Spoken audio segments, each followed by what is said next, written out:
Hi everyone and welcome. I'm Diane and my passion is painting and creating nature-inspired watercolours in my studio, which are easy for you to do too. I share all my paintings with you on YouTube, and on our website dianeantone.com you can find free downloadable sketches for all the videos to help you make the most of your painting journey. And if you'd like a little bit more, we also have channel memberships with loads of perks for you to enjoy. So welcome on board. Click subscribe and turn on notifications, and let's learn to paint watercolour. Hi everyone, Diane here. Hope everyone's well. Today I'm going to do a little demo of a quick way of painting a Christmas card, or a couple of different ideas actually. I'm going to show you how to do involving Christmas trees. And these are kind of sort of not exactly semi-abstract, I wouldn't go as far as to say they're semi-abstract, but they're by no means realistic. But anyway, they're pretty. So what I'm using for this project today, you could use this for gift tags as well. I did that last year. I did these little tags, just put some string on them, and they're quite sweet. So anyway, what you need for this particular technique, you do need a block. And I happen to have some watercolour blocks. These are 5 by 8 inches, I think. I will just check that. 5 by 7. Okay, this is 5 by 7. So that fits nicely onto one of these standard cards here. This is a Strathmore greetings card. And the reason you need a block, I'll put a link in the blog on the website, dianeantone.com. If you go over there, you'll find a list of the materials that I use for this, because there's quite a few different things here. So you need it in a block because block's glued all the way around. These sheets aren't, what do you call it? They're not loose. They're held together. In this case, there's a little bit of canvas or something, fabric of some sort along the edge, and then that's glued onto the paper. So these are actually from Germany, these ones, but you can get them on Amazon. And its texture is a coarse linen, which is just a little bit different. It doesn't matter if you don't have coarse linen. Smooth will be fine, but not hot press for this technique.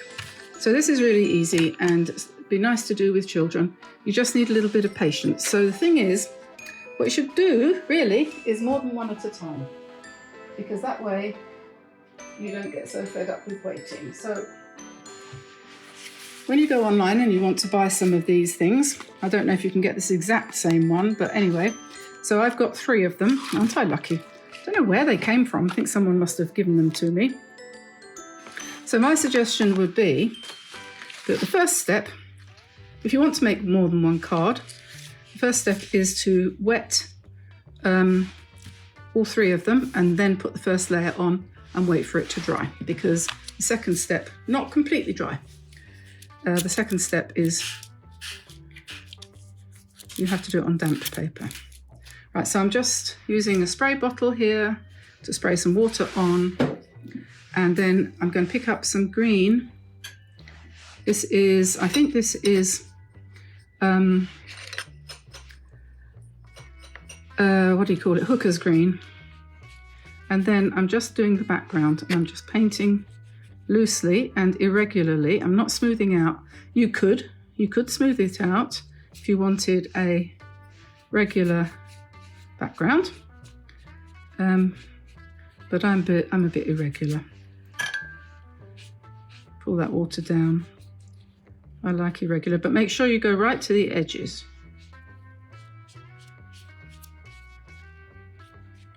And get rid of any puddles.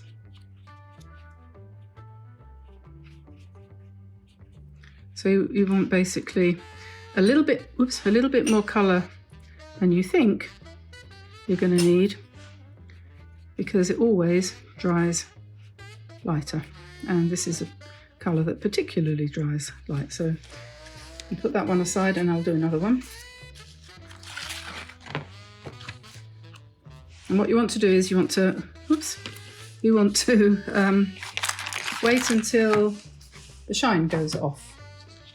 when the shine has gone off the paper where you've just put your wet wash, then you can do the next stage.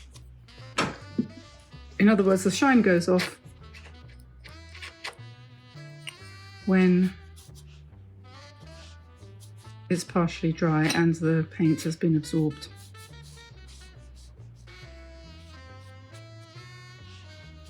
By the paper.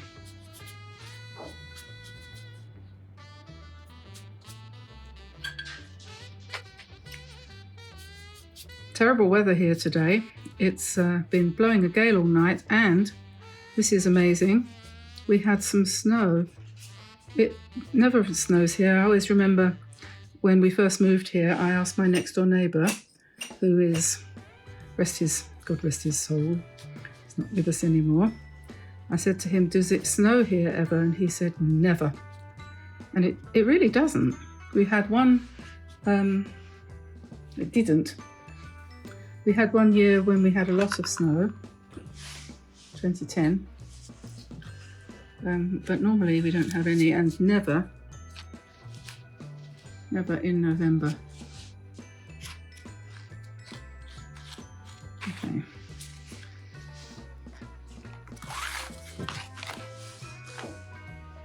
Okay, I'll put that one aside to dry. And while this one is just drying a little bit more, I'll talk about what I've got here in the way of equipment. So we have our Hooker's green. You could use any green, just whatever you have. We could use olive green if you want it to be a bit more subtle. You could use phthalo green if you want it to be, well, it'd be similar, but it's a little bit more yellowish. This is a different kind of Hooker's green. They do vary. What's this one? That's sap green, that one, you could use that. Any green really, it doesn't matter. And then I've got red. This is Old Holland Permanent Red, but it's basically cadmium red. So you could use that, or you could use a scarlet colour, so if you wanted it brighter. That's an orangey colour, would be, oh gosh, I can't remember. Come back to that. Or alizarin crimson, which is a more bluish colour, so that would give a more subtle effect. Maybe we'll use alizarin on one of these. So there's that. And then I've got these starry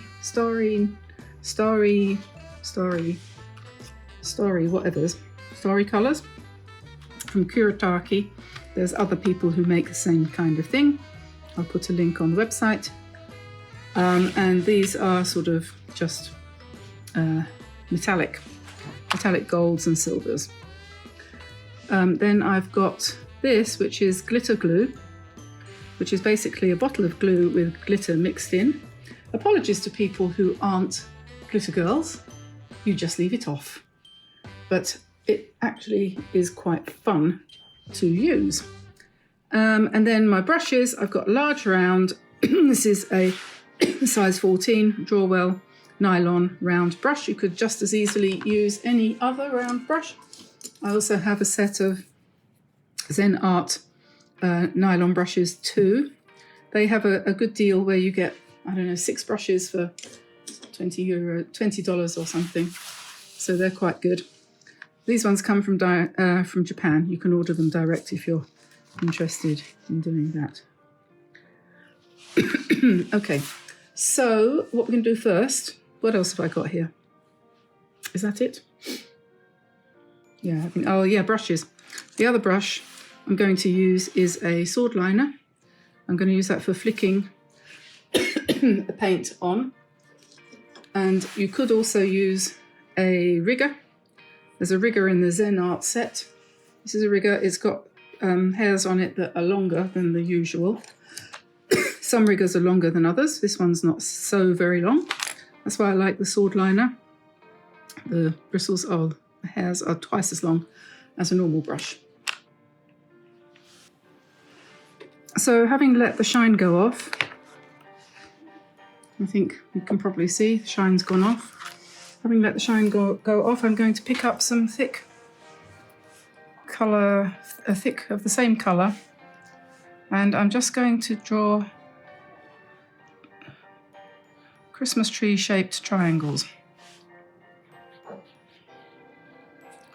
like that, and they will fuzz.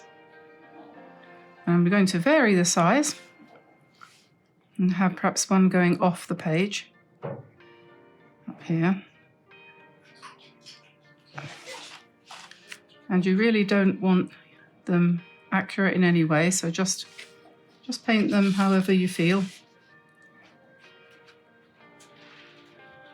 Different sizes.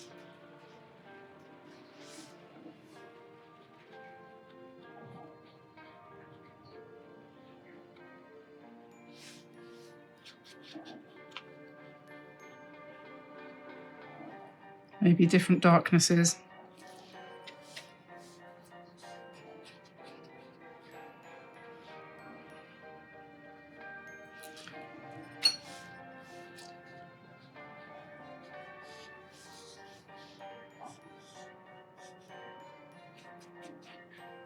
Easy project, this one, to do with children as well. And when it does this, don't worry about that, because you can just come in and blot it away to bring back the shape. And it doesn't matter. In fact, I think it's probably better if you do this, because it gives you a more random background.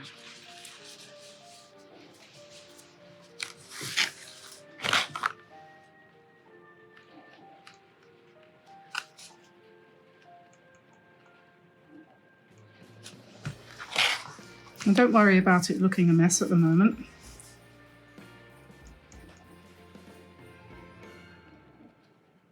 Because that's what you want. It's not a mistake.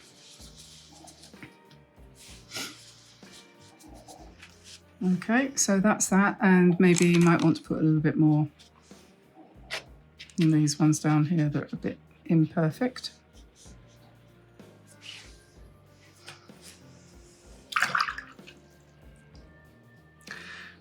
And then we're going to pick up some red. Whoops, I don't know, I'm dropping everything today. It's because I cut my thumb. We're just going to paint the pots very simply at the bottom.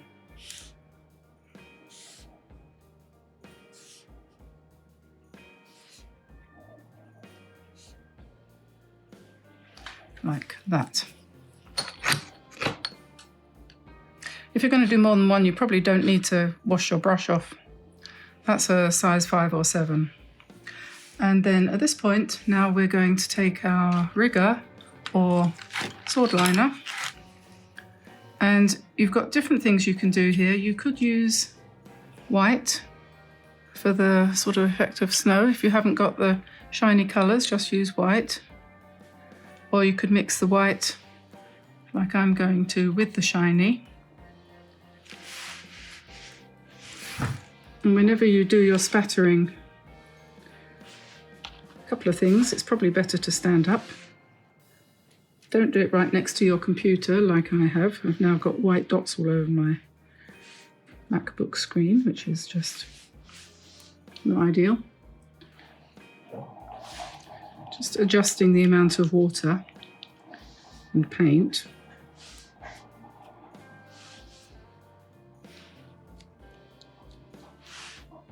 This brush doesn't want to give it up.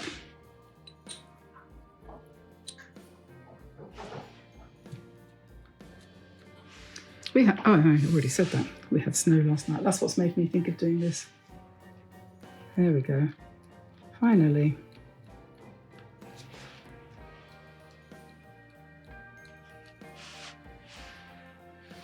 Be surprised actually how much water you need to make your spatters work.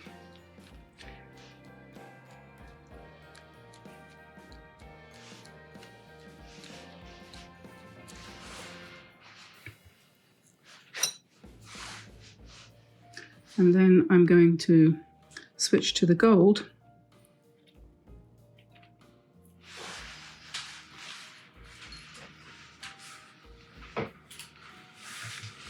And that's a little bit more free-flowing, that one, the gold, rather than the silver, which is a bit reluctant. Okay, and when that dries, when these Kuretake colours dry, they intensify. So if they don't look very bright at the beginning when it's wet, don't worry, they will improve. Now I'm going to my glitter glue here, and I'm just going to put, I hope I'm going to put, this has been sitting in a box for a couple of years, so it might not work very well. I'm sure it will though. I don't think I would be able to spatter with this though. So we just put, try to put a blob of gold on the top of each tree. It's gone a bit thicker than it should be. But hey, this is semi-abstract Christmas trees, haha. I was looking at a book by Anne Blockley this morning that's just come back from Spain, where I had a bunch of stuff that was in storage and it's just arrived back home. And she's got a chapter called Abstract Beginnings. And you start by doing a regular painting and then you gradually make it less and less realistic. Some of us don't have to try very hard to make things look less realistic.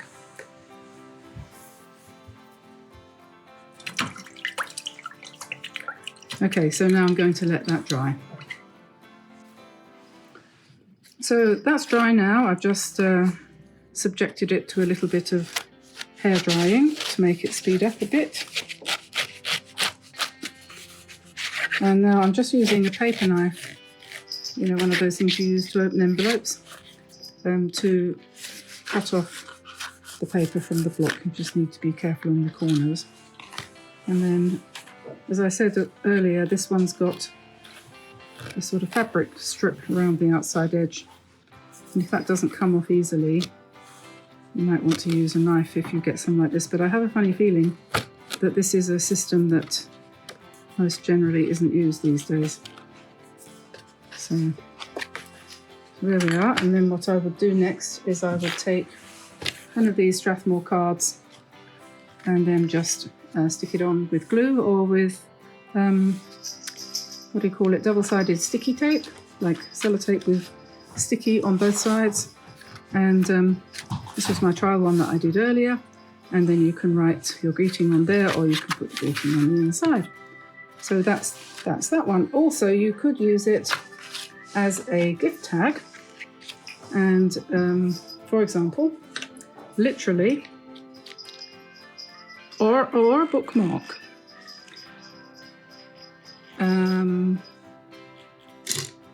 I know I had a knife here somewhere. Oh, thank you. Little helper. What was it? Fanny Craddock and Johnny. Thank you, Johnny. Just, you can cut it in half, and lo and behold, that could be a bookmark, or you can cut it again.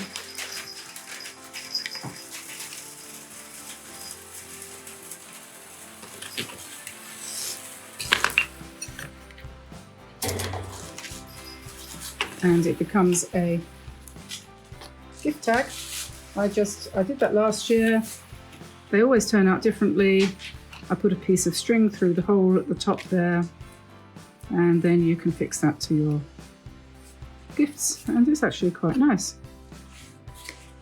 I think, and very quick, and the sort of thing you can do with the kids very easily. So these are now dry, and this is pretty much where I left it with you a few minutes ago, and it's quite possible that you might be happy to go with something at this level of detail. But after I had a think about it, I did a couple of things here which you can easily do. I added, first of all, some spatter using my trusty Boots toothbrush and some white gouache. which I sprayed over the whole thing. And then I spattered on some of this gold starry colours. These big blobs here was that. And then I did some spatter in white. And then I trimmed the card around the outside edges a little bit to make it neat. And I've just stuck it onto a Strathmore greetings card, ready-made. These are really nice actually, because they're somewhat better than folding a piece of card in half, which can lead to a not terribly neat fold actually, and you might not get it exactly right. So this is a good way of doing it. I'm sure most of you know about the Strathmore watercolour cards. You can actually paint directly onto these, and I have done that in the past. I'm just wondering what I did with the trees I did a little while ago. I'll have to do another video on that to show you, but you can paint directly onto this. But this was the block, which I suggest is a good idea if you're painting with a lot of water, because it won't buckle. You don't want to have to stretch a piece of card like that, a piece of paper like that, because it's too small really. You'd lose a lot of the size. And so I did another one after that, which I've cut into a bookmark shape, and I've just put a nice silk tassel on there. You can get those from Amazon easily enough, so that's quite nice. And if you cut them down a little bit more, you can turn them into tags for the tree, so to put on the presents that go on the tree. And I've just attached a pine cone to that and a bit of decorative Merry Christmas ribbon, which was left over from last year, as you can see. Christmas card, sorry, a Christmas present was attached to this. It wasn't last year actually, it was the year before. I didn't do any of this last year. So there we are, a tag, bookmark and a card, all matching or coordinating, we could say, 3 slightly different versions of the same design. I hope you enjoyed watching me do that, and hope you'll have a go. It's very easy, it's the sort of thing anybody really might want to do with their children, or, you know, it's a step towards abstraction as well as being super simple. If you are interested in painting abstract watercolour, which is more advanced really, perhaps, but you can start here with this kind of thing, because although you recognise that they're Christmas trees, so it's not truly abstract, it has a kind of abstraction about it. I wish there was another word for semi-abstract other than semi-abstract. It sounds like semi-skimmed or, you know, semi-detached. It doesn't seem quite right. So I will let you go. It's enough waffling from me, and I'll see you again soon. Don't forget to go to dianeantone.com to see the blog about this, and have a lovely evening. Hope you all had a wonderful Thanksgiving, and I'll say bye-bye for now. Bye-bye, everybody.